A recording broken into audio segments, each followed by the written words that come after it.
오늘 우리가 함께 하실 말씀은 우리 계속되는 우리 마가복음 말씀입니다. 마가복음 6장 1절로부터 6절까지 말씀 우리 한 절씩 교독하도록 하겠습니다. 제가 먼저 1절 말씀 읽겠습니다. 예수께서 거기를 떠나사 고향으로 가시니 제자들도 좇으니라. 안식일이 되어 회당에서 가르치시니 많은 사람이 듣고 놀라 가로되 이 사람이 어디서 이런 것을 얻었느뇨? 이 사람의 받은 지혜와 그 손으로 이루어지는 이런 권능이 어찌 됨이뇨? 이 사람이 마리아의 아들 목수가 아니냐? 야고보와 요셉과 유다와 시몬의 형제가 아니냐? 그 누이들이 우리와 함께 여기 있지 아니하냐 하고 예수를 배척한지라. 예수께서 저희에게 이르시되 선지자가 자기 고향과 자기 친척과 자기 집 외에서는 존경을 받지 않음이 없느니라 하시며 거기서는 아무 권능도 행하실 수 없어 다만 소수의 병인에게 안수하여 고치실 뿐이었고 저희의 믿지 않음을 이상히 여기셨더라. 이에 모든 촌에 두루 다니시며 가르치시더라. 아멘. 네, 오늘은 그 말씀을 성경 퀴즈로 시작할까 합니다. 예, 성경 퀴즈. 다 알 수 있는 그런 문제죠. 네, 첫 번째 문제입니다. 예수님이 태어난 곳이 어딜까요? 네, 예수님 태어난 곳. 예, 유대 땅, 뭐야? 이렇게 나오죠. 예, 베들레헴. 예, 베들레헴입니다. 근데 예수님을 베들레헴 예수 이렇게 얘기하지 않죠. 예, 그럼 예수님의 고향은 어디겠습니까? 예수님의 고향은 많은 분들이 알고 계시죠. 예수님의 고향은 나사렛입니다. 그래서 예수님을 이야기할 때 늘 나사렛 예수님 이렇게 이야기를 합니다. 누군가 저에게 그렇게 물은 적이 있었어요. 그러니까 저한테 물은 게 아니라 이렇게 뭐 질문이 나왔어요. 왜 예수님이 나사렛 예수냐? 그래서 이제 뭐 그때 기억하기로는 제가 어떤 대답을 했었냐면 아무것도 모를 때 이제 안성에서 시집 오면 안성댁이라고 하고 청주에서 시집 오면 청주댁이라고 하지 않느냐. 우리 할머니께서는 달래댁이었는데 그 달래라고 하는 그 고장에서 오셔서 달래댁이었다. 이렇게 얘기했던 그런 기억이 나는데 전혀 무관합니다. 어쨌든 사도행전 3장에서도 보면 베드로와 요한이 안진뱅이를 만나서 뭐라고 얘기하죠? 은과 금은 내게 없거니와 내게 있는 것으로 내게 주셨노니 곧 나사렛 예수 그리스도의 이름으로 일어나 걸으라 이렇게 말씀하지 않습니까? 바로 예수님은 나사렛 예수시고 또 그것은 예수님의 고향이 나사렛이다라고 하는 것을 말씀해 주시는 것입니다. 오늘 그 말씀의 시작이 예수님께서 거기를 떠나사 고향으로 가시니 라고 이렇게 말씀을 하시는 거예요. 그 말씀이 성경에서 그러면 어디를 떠나셔서 고향인 어디까지 가셨다 이렇게 기록해 주면 좋은데 꼭 마치 뭐 거시기 해서 거시기 하니까 거시기 합니다라고 한 것처럼 성경에 그렇게 기록이 돼 있다는 거예요. 그래서 그 암호를 풀기가 참 쉽지 않습니다. 하지만 우리가 어디를 떠나셨는지 금방 알 수 있어요. 그죠? 지난주 우리가 말씀 가운데 들었던 것, 야이로의 딸을 살리시고 그 다음에 12년간 혈루병을 앓던 여인을 고쳐주셨던 곳이 어디죠? 네. 일주일이 되니까 벌써 다 잊어버리셨군요. 감사합니다. 놀라운 망각의 은혜. 놀라운 망각의 은혜. 그래야 또 이렇게 처음인 것처럼 이렇게 말씀을 전할 수 있지 않겠습니까? 가버나움이라는 곳이죠. 가버나움, 갈릴리 호수의 가버나움이라는 곳에서 야이로의 딸을 살리시고 또 혈루병 걸렸던 여인을 치료해 주시는 일이 일어났습니다. 그러니까 거기를 떠나셨다는 것은 가버나움을 떠나셨다는 말씀이고 그 다음에 고향으로 가셨다는 것은 어디를 말씀하는 거죠? 바로 나사렛 지방으로 가셨다라는 것을 말씀해 주십니다. 근데 이 가버나움하고 나사렛하고 그렇게 멀리 떨어진 곳이 아니었어요. 그래서 뭐 지금은 길이 잘 돼 있어서 몇 분 만에 간다 이렇게 뭐 얘기도 하지만 그렇게 먼 거리 걸어서도 그렇게 먼 거리는 아니었습니다. 그렇지만 그렇다고 해가지고 뭐 10km 이내는 아니고 20km 정도 떨어진 그런 곳이었어요. 근데 그 나사렛 고향에서 어떤 일이 일어났을까? 6시 내 고향 뭐 이런 데 보면 늘 좋은 일만 일어나는데 예수님의 고향 나사렛에서는 어떤 일이 일어났을까 생각해 보면 좋은 일만 일어났을 것 같은데 그렇지만 우리가 성경을 다 읽어본 우리로서는 반드시 그런 것만은 아니었다라는 그런 생각이 듭니다. 그래서 나사렛에서 어떤 일이 일어났는가 하는 것을 기록해 놓은 것이 오늘 말씀입니다. 이제 안식일이 되었어요. 안식일이 되어서 예수님께서는 늘 하시던 대로 어디에 가서 회당에 가서 이제 사람들을 가르치시기 시작합니다. 근데 뭘 가르치셨을까? 예수님께서 회당에 가서 무엇을 가르치셨을까? 예, 궁금하죠? 예. 그게 궁금하지 않으신 분들도 계시지만 하여간 궁금해요. 그래서 이렇게 보면은 늘 마태복음에서 이렇게 계속해서 마가복음에서요. 마가복음에서 그 늘 선포하시는 말씀을 보면 하나님 나라의 복음을 선포하셨다라고 이렇게 말씀하시니까 분명히 이 회당에 가셔서도 하나님 나라의 복음을 선포하셨을 것이다 라고 이렇게 생각이 됩니다. 근데 이렇게 말씀드리면 말씀드리지 않은 거나 똑같아요. 당연히 하나님 나라의 복음 가운데 안 포함되는 게 뭐가 있겠습니까? 다 무슨 말씀하셔도 하나님 나라의 복음에 포함되니까 다 그런 얘기겠죠. 근데 마태복음에 보면 그런 말씀이 나와 있지 않은데 누가복음에 보면 이것과 똑같은 이야기가 기록되어 있는데 굉장히 앞부분에 기록되어 있어요. 그러니까 누가복음 4장에 기록되어 있습니다. 근데 그곳에는 어떤 말씀을 전하셨는지 구체적으로 기록되어 있습니다. 그 말씀이 보니까 바로 이사야의 말씀. 주의 성령이 내게 임하셨으니 내가 가난한 자에게 복음을 그 말씀 있잖아요. 그 말씀을 읽으시고 그 말씀을 해석하셨다라고 이렇게 말씀하고 있습니다. 어쨌든지요, 예수님께서는 말씀을 전하시고 어떤 내용의 말씀이시든지 간에 그 말씀을 전하시는 것만으로 끝내시는 것이 아니었다라고 하는 것을 우리는 너무너무 잘 알고 있어요. 예수님께서 그런 어떤 구원을 선포하셨다, 영혼의 구원을 선포하셨다라고 하면 단순히 그런 어떤 영혼의 구원뿐만 아니라 우리의 어떤 육체도 치료되는 것이고 우리의 어떤 삶도 회복되는 그런 역사가 같이 일어났다 하는 것을 우리는 꼭 기억해야 됩니다. 그러니까 어떻습니까? 말씀을 전하시고 나서 병자들을 고치시고 하는 그런 일들을, 이적 행하시는 일들을 함께 하셨다라고 하는 것을 우리는 알 수 있어요. 2절 말씀이 그것을 우리에게 알려주고 있습니다. 안식일이 되어 회당에서 가르치시니 많은 사람이 듣고 놀라 가로되 이 사람이 어디서 이런 것을 얻었느냐? 이 사람의 받은 지혜와 그 손으로 이루어지는 이런 권능이 어찌 됨이뇨? 라고 이렇게 말씀하고 있습니다. 이런 권능이라고 얘기할 때 이제 우리 권능, 두나미스라고 하는 것 너무나 잘 알죠? 근데 단수로 쓰이지 않고 복수로 쓰였습니다. 그것은 무슨 말씀이죠? 딱 한 사람만 고치신 것이 아니고 딱 한 번만 그런 놀라운 일들이 일어났던 것이 아니고 많은 놀라운 일들, 많은 이적들이 일어났다라고 하는 것을 우리에게 말씀해 주고 계십니다. 근데 여기까지는 분위기가 너무너무 좋았어요. 예수님께서 전하시는 말씀, 예수님께서 행하시는 그런 이적들을 보고서 사람들이 어땠다고요? 반응이 놀랐다라고 이렇게 이야기하고 있습니다. 그러니까 여기까지는 굉장히 분위기가 좋았는데 근데 3절부터 되니까 3절부터 분위기가 조금 이상해지는 것을 볼 수 있어요. 3절부터 보니까 이 나사렛 사람들이 예수님에 대해서 너무 잘 알고 있는 거예요. 예수님의 부모가 누구인지도 너무 잘 알고 있어요. 그러니까 마리아의 아들 목수가 아니냐, 이렇게 되어 있고, 또 어떤 성경에 보면은 뭐라고 되어 있냐면 목수와 마리아의 아들이 아니냐 이렇게 되어 있는 것으로 봐서 무슨 뜻이죠? 바로 그 부모님이 누구인지, 예수님의 부모님이 누구인지 다 잘 알고 있었다는 거예요. 그리고 또 오늘 보니까 예수님의 형제에 대해서 아주 잘 알고 있었어요. 여러분들 그 성경 가운데에서 형제들의 이름이 나와? 이렇게 그렇게 의심하시죠. 네. 오늘 보면 나와요. 오늘 본문에 보면. 누구죠? 야고보, 요셉, 유다, 시몬. 그때는 이 이름들이 굉장히 흔한 이름들이었으니까, 그 성경에 나오는 요셉이나 성경에 나오는 다른 유다, 이런 사람들은 아니에요. 예수님의 형제입니다. 근데 그 네 사람이나 이름이 나오잖아요. 야고보는 우리가 잘 알고 있죠. 야고보서를 지은 야고보, 예수님의 동생이죠. 그 당시, 그러니까 초대교회 당시에 예루살렘 교회의 책임자였던 야고보가 되는 그 동생이잖아요. 어쨌든지 간에 이렇게 성경 가운데서 예수님의 동생들의 이름이 나오는 것도 흔치 않다는 거예요. 그렇게 동생들의 이름까지 알 정도로 예수님을 잘 알고 있었어요. 그리고 뭐라고 얘기합니까? 예수님의 누이들도 지금 우리와 함께 있다라고 이렇게 이야기를 하는 것이에요. 그런데 잘 알고 있어서 유익이 된 것이 아니라 잘 알고 있어서 그 결과 어떻게 됐느냐? 바로 맨 마지막 구절을 보면 예수를 배척한지라라고 이렇게 되어 있습니다. 예수를 배척했다라고 이렇게 말씀하고 있어요.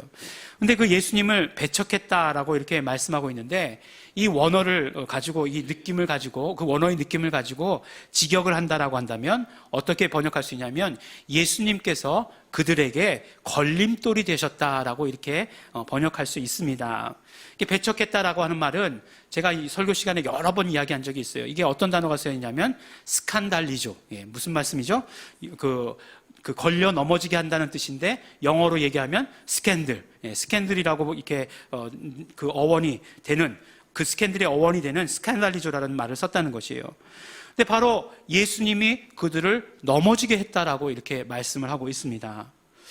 왜 이렇게 이야기하는 것일까? 좀 의아하기도 하죠. 분명 예수님께서 하신 말씀과 예수님께서 하신 이적들을 보면서 그들이 놀랐어요.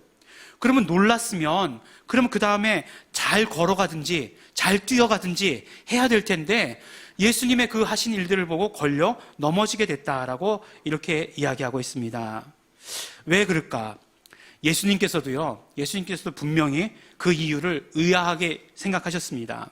오늘 말씀의 마지막 절에 보면 예수님께서 뭐라고 말씀하시냐면 저희의 믿지 않음을 이상히 여기셨더라라고 이렇게 말씀하고 계세요. 근데 이 말씀을 조금 더 직역해 보면 어떤 의미냐면 예수님께서 저희의 믿음 없음에 놀라셨다라고 이렇게 말하고 있는 것이에요. 그러니까 뭐예요? 사람들은 예수님 때문에 놀래고 예수님은 사람들 때문에 놀랐다. 오늘 말씀에 보면 그렇게 기록되어 있는 것입니다. 그러니까 나사렛 사람들의 반응이 예수님께서 놀라실 정도였다라고 한다는 거예요. 가만히 보면요, 예수님께서 갈릴리 온 지역을 다니시면서 유대 지역을 다니시면서 복음을 전파하셨습니다. 근데 우리 지난주에 봤던 대로 가버나움이라는 곳에 갔을 때는 예수님께서 가버나움에 나타나시기만 하셔도 사람들이 정말 구름대같이 몰려들었어요. 그리고 정말 가버나움에서는 우리가 알고 있는 많은 이적들이 일어났습니다. 정말 예수님께서 그곳에 거하시면서 그 베드로의 집에 있을 때 장모를 먼저 고치신 것으로부터 시작해가지고 온갖 병든 사람을 다 고치시고 귀신 들린 자를 다 쫓아주셨던 것들을 볼 수 있어요. 많은 이적을 행하시고 많은 사람들이 따랐고, 물론 그곳에서도 바리새인들과 서기관들의 반대가 있었지만, 그렇지만 그런 이적들이 일어났어요. 가만히 보니까 또 우리 예수님의 이적 가운데 그 거라사인들의 지방에 가셔서 이적을 일으키셨잖아요. 정말 그 군대 귀신, 6,000마리나 되는 그 군대 귀신이 들린 사람에게서 그 군대 귀신을 몰아주셨어요. 굉장히 놀라운 일들이 일어났습니다. 물론 그렇기 때문에 그 돼지를 치던 사람들에게 그 어떤 이권을 가지고 있던 사람들에게 배척당하기는 하셨지만, 쫓겨나긴 하셨지만, 그러나 그것으로 인해서 정말 복음이 전해지는 그런 놀라운 일들이 일어났다는 것이에요. 그런데 예수님의 고향인 나사렛이라는 곳에 와보니까 정말 사람들이 잠깐 놀라나 싶더니 그 다음에 예수님이 그들에게 걸림돌이 되었다라고 이렇게 반응하니까 오히려 예수님께서 놀라실 그런 따름이었다라고 이렇게 말씀하고 계시는 것입니다. 그러면서 예수님께서 이렇게 말씀하시죠. 선지자가 자기 고향과 자기 친척과 자기 집 외에는 존경을 받지 않음이 없느니라. 이 말씀은 무슨 말씀이에요? 오직 고향에서만 존경을 받지 못한다라고 하는 그런 말씀을 하시면서 그 다음에 뭐라고 말씀하시냐면 나사렛에서는 권능을, 그러니까 이적을 행할 수가 없었다라고 하는 그 말씀을 하시는 것이에요. 단지 그냥 몇 명의 병자들을 제외하고는 이적을 행하실 수 없었다라고 이렇게 말씀하시고 결론으로 뭐라고 말씀하십니까? 예수님께서 정말 놀라셨는데 왜 놀라셨느냐? 믿음 없음에 놀라셨다라고 이렇게 말씀을 하고 계시는 것이에요. 가만히 보면요, 우리 삶 가운데 위기라고 느껴지는 그런 때가 있습니다. 우리가 건강하다가 몸에 병이 걸리면 어떤 우리에게 위기가 왔다라고 이렇게 생각이 들기도 해요. 또 환경 가운데서 특별히 어떤 물질의 환경 이런 것들이 어려워지면 내 삶 가운데 위기가 왔다라고 이렇게 생각이 됩니다. 교회 가운데 어떤 어려운 일이 있으면 참 사역에 이것이 위기다라고 이렇게 생각되는 그런 때가 있습니다. 그런데 이러한 그런 위기보다 실제로 큰 위기가 있다라고 성경은 말씀해 주시는 것 같아요. 오늘 말씀을 우리에게 말씀해 주십니다. 바로 오늘 나사렛에서 일어난 일과 같은 그런 일들이 우리의 삶에 있어서, 우리 크리스찬들에게 있어서는 큰 위기다라고 말씀해 주십니다. 바로 무엇이냐? 예수님께서 아무런 권능을 행하실 수 없는 것, 이것이 우리 크리스찬들의 삶 가운데서는 큰 위기가 되는 것이다 라고 말씀해 주시는 것이에요. 오늘 말씀해 보니까 예수님께서 아무런 권능을 행하실 수가 없었다라고 말씀해 주시는 것이에요. 이것보다 더 큰 위기가 어디 있겠습니까? 우리가 믿는다고 하는 것이 무엇이에요? 우리 삶 가운데 어떤 위기가 있다 할지라도, 우리가 정말 우리 삶 가운데 어떤 그런 시련이 있다 할지라도 우리가 두려워하지 않는 것은 정말 예수님께서 우리 삶에 관여해 주셔서 그런 어떤 모든 환경들을, 그런 모든 것들을 정말 극복해 주실 것이라는 것, 그런 모든 것들을 해결해 주실 것이다라고 하는 그런 믿음이 있기 때문에 우리가 정말 두려워하지 않는 것 아닙니까? 그런데 예수님께서 우리 삶 가운데 오셔서 아무런 권능을 행하실 수가 없다라고 한다면 그것보다 더 큰 위기는 없다라고 하는 것입니다. 그런데 오늘 말씀을 보니까 그런 위기가 왜 우리에게 오느냐, 그런 위기가 우리에게도 올 수 있는데 어떤 경우이냐 하는 것을 말씀해 주시는데 바로 그것이 믿음 없음이다라고 우리에게 말씀해 주시는 것입니다. 우리 많은 성도들에게, 우리 교인들은 아니지만 많은 성도들 대부분 보면 이것 좀 해주세요 그러면 제가 아직 믿음이 부족해서요 이렇게 얘기하시는 분들 굉장히 많아요. 근데 솔직히 말하면 믿음이 부족해서요라고 생각하고 실제로 믿음이 부족하다고 생각하느냐? 그렇지 않아요. 믿음이 있는데 믿음이 있으나 나는 하지 않겠다 이런 태도를 취할 때가 굉장히 많습니다. 우리 성도들은 그런 분들이 한 분도 안 계세요. 정말 너무 감사해요. 너무 감사하게 한 분도 안 계시기 때문에 제가 그냥 다른 교회 근데 함정은 뭐냐면 제가 다른 교회를 가본 적이 없다는 거죠. 그냥 그런 교인들이 있더라 이제 들은 거죠. 들었습니다. 근데 오늘 말씀을 통해서 혹시 우리의 믿음을 방해할 수 있는 그런 어떤 것들이 있다 하는 것을 우리에게 알려주시는 것 같아요. 우리가 정말 믿음 생활을 하는데 우리의 믿음이 자라나는 것, 그것을 방해하는 것들이 있다라고 하는 것을 우리에게 말씀해 주십니다. 그 첫 번째가 바로 무엇이냐면 바로 익숙함이에요. 익숙한 것들. 익숙한 것들이 우리의 믿음을 방해할 수 있습니다. 우리 믿음이라고 하는 것은 경험하는 것이에요. 믿음은 예수 그리스도의 흘리신 피가 나의 죄를 용서하셨다는 것을 경험하는 것입니다. 내가 정말 죄 씻음 받은 경험을 하는 것이 바로 우리가 믿음이 있다라고 말하는 것이에요. 그렇기 때문에 정말 우리가 아무리 교회에 오래 나와가지고 찬송을 하는 것이 익숙해지고 또 성경을 보는 것도 익숙해지고 한다 할지라도 내가 정말 그 용서받은 그런 어떤 경험, 그 체험이 없다라고 한다면 나에게서 믿음이 온전하다 이렇게 이야기할 수 없는 거예요. 그렇기 때문에 반드시 정말 예수 그리스도의 그 피가 나의 죄를 씻으셨다라고 하는 그런 경험들은 우리에게 있어야 하는 것입니다. 정말 그 교회 안에 넌 크리스찬이라는 말을 해요. 이게 얼마나 모순인 말입니까? 근데 그건 교회 안에 넌 크리스찬은 누구냐 하면 바로 그런 어떤 개인적인, 정말 개인적이고 실질적인 용서의 경험, 예수 그리스도의 피에 대한 그런 어떤 경험이 없는 사람들을 말씀하는 것입니다. 믿음은 경험하는 것이에요. 그래서 사도 바울은 고린도전서 1장 23절에 바로 예수님의 십자가에 흘리신 피가 나의 죄를 씻었다라고 하는 것을 믿는 것을 가지고 뭐라고 얘기합니까? 유대인에게 있어서 이것은 거치는 것이다 라고 이렇게 말씀을 하고 있어요. 오늘 나사렛 사람들에게 있어서 걸려 넘어지게 하는 것, 스캔들이다 라고 이렇게 말씀했던 것과 동일한 단어를 사용하고 있습니다. 그러니까 예수님의 흘리신 피가 우리 죄를 용서하셨다는 것이 유대인들에게 있어서는 걸려 넘어지게 하는 것이고 그 다음에 이방인들에게 있어서는 그것이 어리석은 것으로 취급받았다는 것이에요. 하지만 그것을 경험한 우리에게는 그것이 하나님의 능력이고 그것이 하나님의 지혜다라고 우리에게 말씀해 주시고 계시는 것입니다. 우리 정말 예일중앙교회 교인들은 모두가 다 예수님의 흘리신 피에 대한 그 경험, 용서에 대한 경험, 생명의 경험, 정말 치료의 경험, 정말 회복의 경험, 이런 모든 것들이 다 있으신 줄 믿습니다.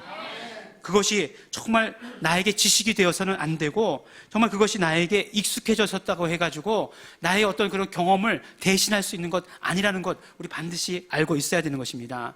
매일매일 경험해야 되는 것이요, 나에게서 경험되어져야 된다는 것입니다. 왜냐하면 믿음은 관념적인 것이 아니라 실제이기 때문에 그렇습니다. 익숙함을 넘어서 경험하는 단계까지 우리가 반드시 이루어져야 하는 것입니다. 또 믿음은 항상 현재적이 되어야 되는 것이에요. 과거에 놀라운 일들을 경험했다라고 한다면 그것이 언제나 지금도 이루어지는 그런 일들이 되어야 되는 것입니다. 내가 과거에 치료를 경험했다라고 한다면 그 치료의 경험이 지금도 지속되어야 한다는 것이에요. 과거의 경험들이 나에게 그냥 익숙함으로만 그냥 끝나서는 결코 안 되는 것입니다. 믿음은 현재적이 되어야 되기 때문에 언제나 그런 어떤 과거의 모든 경험들이 현재에도 그대로 이루어지는 일들이 되어야 하는 것이에요. 옛날에는 내가 치료받았어. 예. 근데 지금은요. 지금 치료받는 것도 너무나 중요하죠. 옛날에 치료받았다는 그 사실이 지금 치료받는데 얼마나 우리에게 용기를 주겠습니까? 그러므로 그것을 더 뛰어넘고 그런 모든 익숙함을 뛰어넘고 경험하는 그런 믿음이 되어야 하는 것입니다. 두 번째로 오늘 말씀을 통해서 우리의 믿음을 방해할 수 있는 것들을 보게 되는 것이 무엇이냐면 바로 정말 둘러싸고 있는 것들이 중심을 보는 것을 방해할 수 있다는 것이에요. 둘러싸고 있는 것들이 중심을 방해할 수 있다는 것입니다. 오늘 나사렛 사람들을 보니까 예수님의 주변에 대해서는 굉장히 잘 알고 있었던 것 같아요. 많이 알고 있었던 것 같지만 그렇지만 정작 예수님을 알게 되는 데까지는 이르지 못하는 것을 보게 됩니다. 그러니까 오히려 예수님의 주변을 알고 있었다는 것이 예수님을 경험하는 것을 오히려 방해하는 것을 보게 되는 것이에요. 우리의 믿음은 무엇입니까? 우리의 믿음은 예수님을 믿는 믿음이에요. 예수님이 누구이신지를 알고 예수님이 누구이신가를 믿는 믿음이 바로 우리의 믿음이 되어야 됩니다. 예수님에 대해서 아는 것, 예수님에 관하여서 아는 것이 우리의 믿음이 아니라는 사실을 우리 분명히 알아야 됩니다. 예수님과 인격적인 관계가 이루어짐으로 말미암아 예수님이 누구이신지 아는 것, 그것이 바로 우리의 믿음이다라고 이렇게 말씀하고 계세요. 예전에 이렇게 서점에 가보니까 요한복음에 대해서 강해한 그런 어떤 그 책이 이렇게 두꺼운 책이 있더라고요. 정말 이렇게 두꺼웠어요. 그래서 이렇게 빼봤습니다. 한국 사람이 지었어요. 그랬더니 누가 지었나 했더니 봤더니 우리 도올이라는 분 잘 아시죠? 도올. 예. 그분이 요한복음에 대해서 강해를 하셨더라고요. 그분 한신대학교에서 강의도 하세요. 예. 그러니까 뭐 이렇게 했어요. 그래서 이게 뭐 또 이분이 원광대학교 나왔거든요. 한의과. 그래서 이거 어떻게 뭘 알고 쓰셨을까 그리고 썼는데 내용은 그렇지 않아요. 내용은 어떤 신학자가 적었던 것보다 훨씬 더 자세하게 쉽게 이렇게 풀어놨습니다. 근데 중요한 건 뭐냐 하면 예수님에 대해서 잘 알고 있는 것 같지만 그것을 가지고 믿음이 있다 이렇게 얘기할 수는 없는 거예요. 예수님에 대해서 경험이 없는 것은 믿음이다라고 이야기할 수 없는 것입니다. 정말 예수님과 인격적인 어떤 교제가 있어야 믿음이 있다라고 얘기하는 거예요. 예수님이 어떤 분이신가 알아야 되는 것입니다. 오늘 말씀을 보니까 예수님이 어떤 분이시냐면 저희의 믿지 않음에 믿음 없음에 놀라셨다라고 이렇게 얘기하고 있어요. 이 말씀 가지고 좀 이상하지 않으셨습니까? 아니 왜 놀라셨을까? 우리 같으면 너무 당연하게 생각하지 않았을까? 그들의 믿음이 없음을 너무나 당연하게 생각하셨더라 이렇게 생각할 것 같은데 믿음 없음에 놀라셨다라고 얘기하고 있어요. 아니 그럼 예수님은 모르셨단 말이에요? 그들이 믿음 없을 거를 모르셨단 말이에요?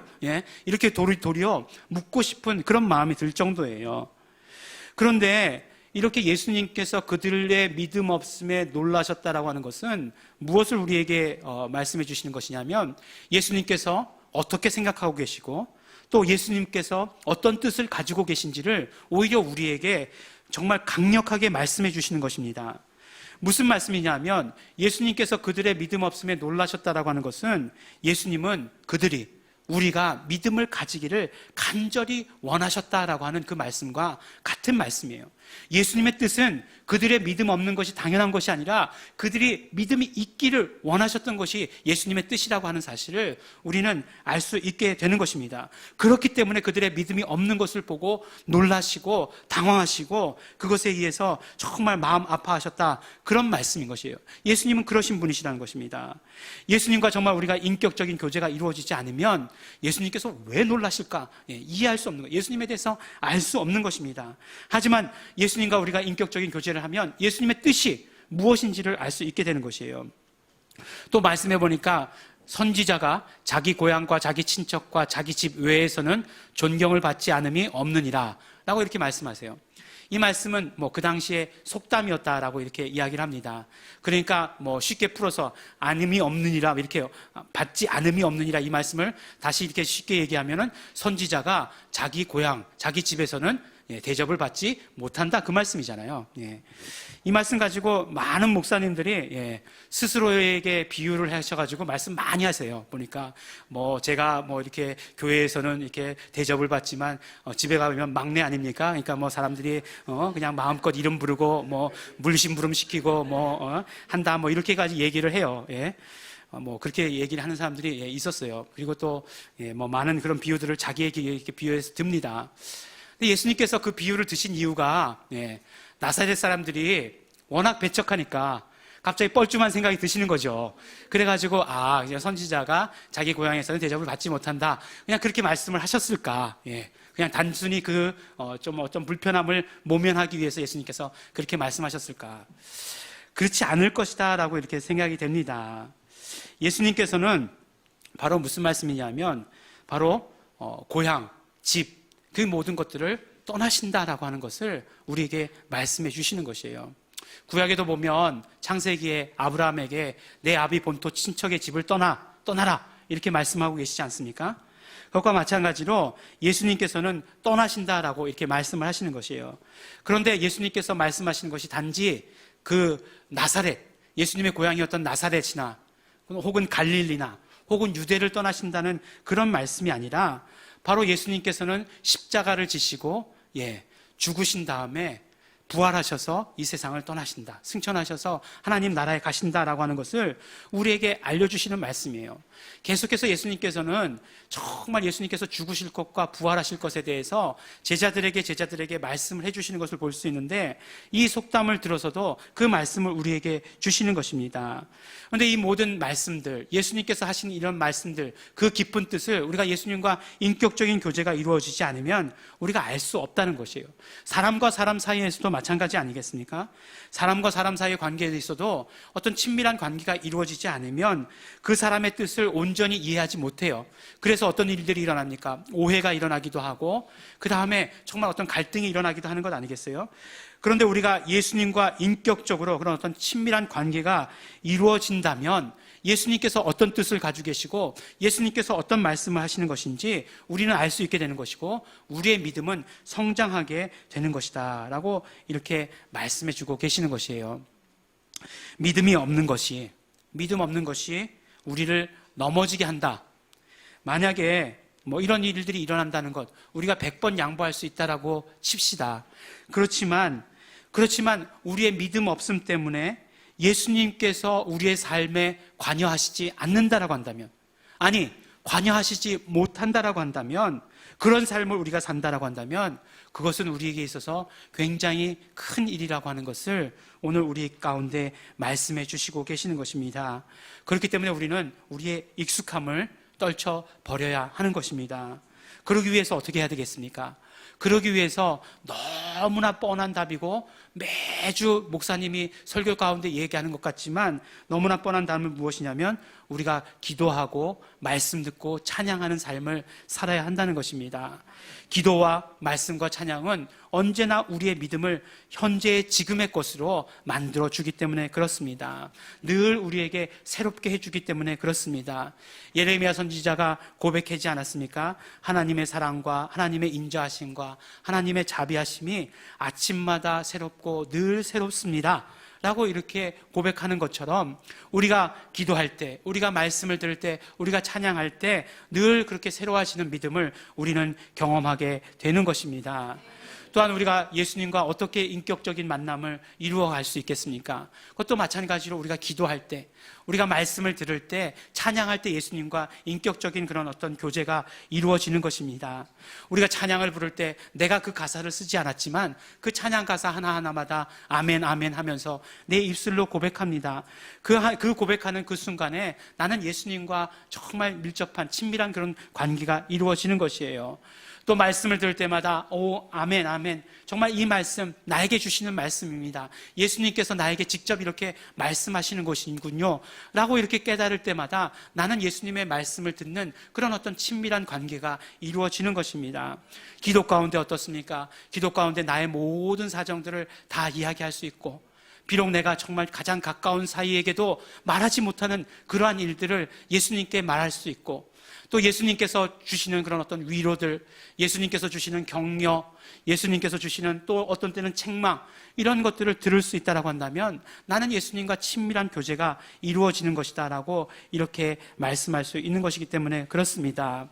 그래서 우리의 정말 언제나 기도하는 것과 찬양하는 것과 말씀 듣는 것을 통해서 예수님과 친밀한 교제가 이루어지게 되는 것이고, 그럴 때 우리의 믿음은 날마다 새로워지는 것이다 라고 말씀할 수 있고, 나의 믿음이 지금도 살아있다 이렇게 말할 수 있게 되는 것입니다.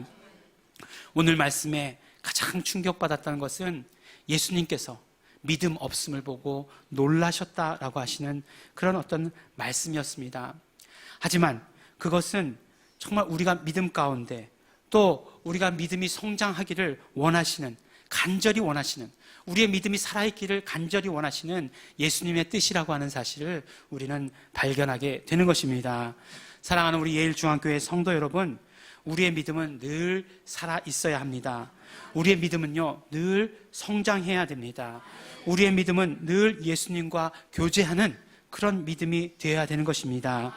믿음으로 말미암아, 그렇기 때문에 믿음으로 말미암아 예수님과 늘 함께 하시는 우리 성도 여러분들이 되시기를 예수 이름으로 축원합니다.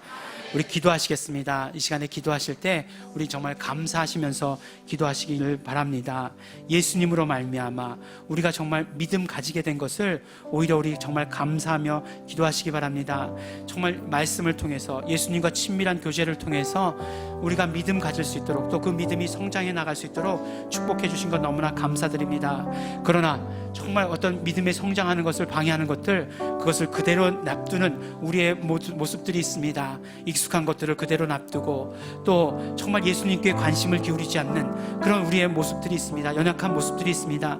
예수님의 피를 의지해서 회개하며 기도하시고, 이제는 우리가 정말 예수님과 교제함으로 말미암아 우리의 믿음이 정말 아름답게 자라기를 소원합니다. 아름답게 성장하기를 소원합니다. 우리 소원하면서 기도하기를 바랍니다. 다 같이 정말 감사하시면서, 소원하시면서, 결단하시면서 기도하시겠습니다.